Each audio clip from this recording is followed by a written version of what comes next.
Hey guys, and how are y'all? I know that it has been a few days since I've made and posted a video. I was pretty much home and sick and in bed all weekend, and so I just didn't feel good. But it is actually about probably 2:30 in the morning on home day. And a lot has happened over the past 24 hours or so. And so I just kind of wanted to go ahead and get on here and update y'all and just, bring you up to date on things that go on in my crazy life that we call this journey. So, okay, so you know how I was scheduled to have a revision surgery in 2 weeks on the 15th. And, I've mentioned to y'all that my mom now uses the same doctor that Molly and Madison and I use, the same GYN. And so she had an appointment today. We each had appointments like last week, a couple days apart, and the week before that.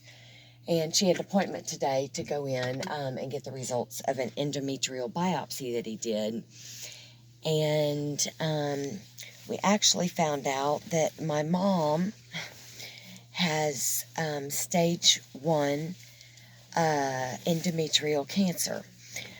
Now, the great thing about it is that we caught it so quick and so early.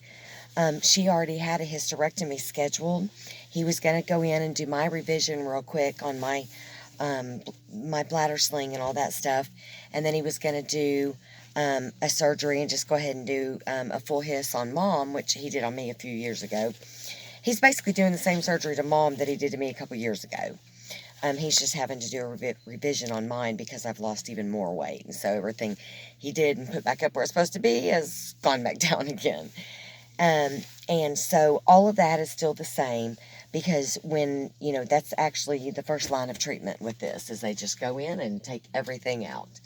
But the doctor said that hers is like the thinnest. Sorry, y'all, I mean to do, but my mind is, I've got to occupy it right now. I can't sleep. And I actually feel okay. I'm nauseous, but I just can't sleep. But anyway, my mind's just racing. But anyway, so as far as surgery, none of that has changed. So all the surgery plans are still the same. He is going to go in, do that, take everything out, get rid of it. He said that basically that it is like so low on the cancer scale that if it was any lower, it wouldn't even register. And so that's a great thing. Really, I am thankful, and I will continue to be thankful to God every day that we caught this so early and that he can just go through with the planned surgery that he was going to do anyway, and that will take care of it. The other thing is he does want to test her for something called a lymph. Oh, I forgot it now.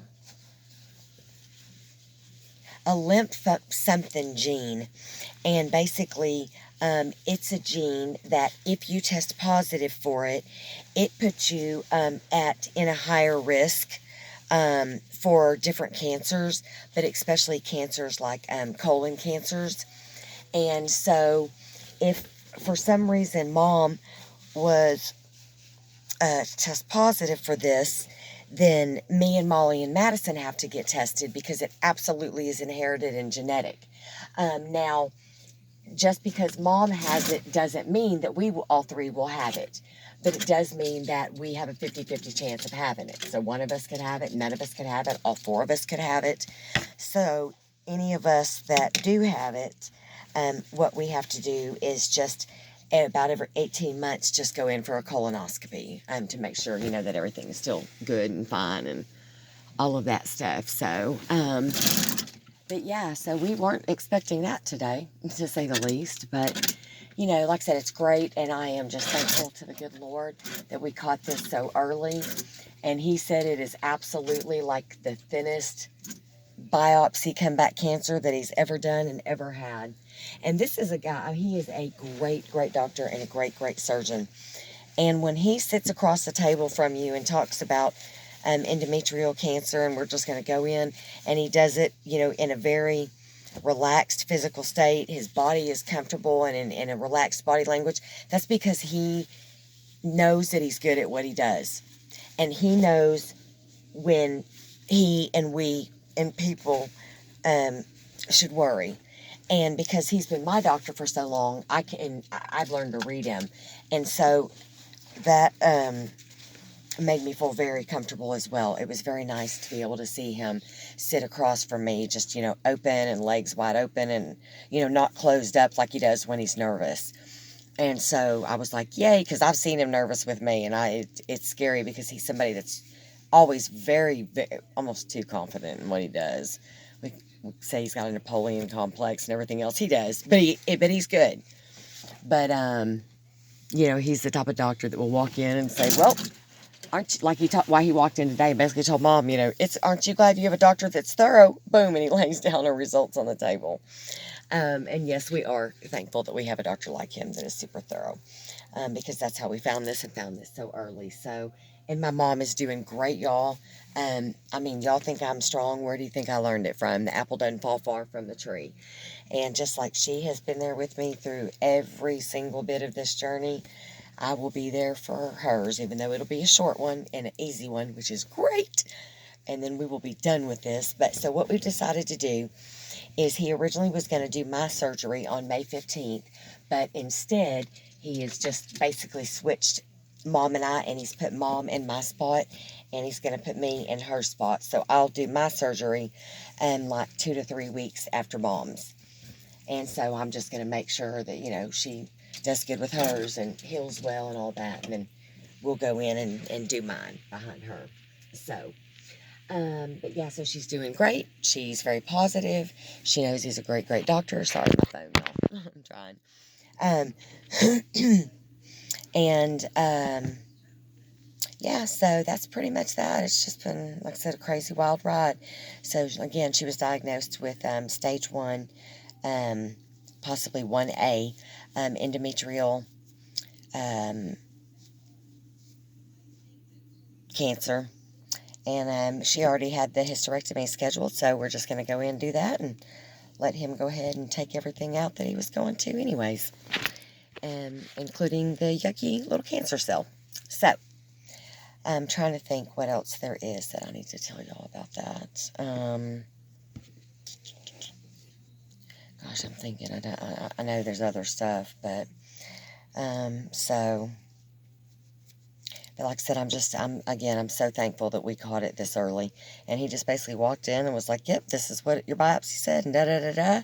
And, you know, we don't really have to worry about doing treatment. We'll go in and do surgery and remove it. And that's what we had scheduled anyway. And so Mom pretty much asked him, all right, so everything's still the same? He said, yeah, the only thing we're doing is changing the dates. Instead of doing me first, he's going to do her first, which is fine by me. Y'all know I'm in no rush for another surgery, more anesthesia, another stay in the hospital, another recovery. Yeah, like I'm done. I'm done. I mean, so I've had surgeries 2014, 2015, 2016, 2017, 2018, 2019, and now 2020. I'm done, y'all. I'm done. So, but yeah. So if y'all will just keep my mom in your prayers. But like I said, she's a trooper. Where do you think I get all my... Yeah, baby. Where do I get that from? Look at that. That's some great muscles right there, y'all. Wow. Said they little, but they mine. Wow. If I didn't have all that nasty skin. Whoop, whoop. Yeah. I'm proud of that muscle, man, y'all. I work hard for that. Y'all don't even know how hard I work for these muscles. See, I do have them, though. People think I don't, but I do, y'all. See? Oh, I got muscles. Oh.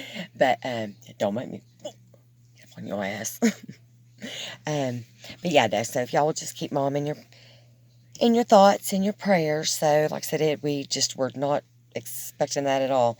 We actually just went in for an appointment. She had to have a little procedure done that I had done last week.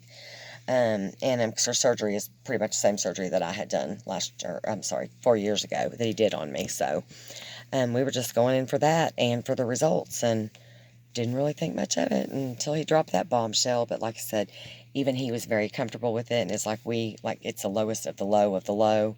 So, but especially us women, you know how it goes. We've got all these damn women parts, and between ovaries and cervix and uterus, and it's no wonder we always end up with endometrial cancers and uterine cancers, and I've had cervical cancer twice, or 3 times actually.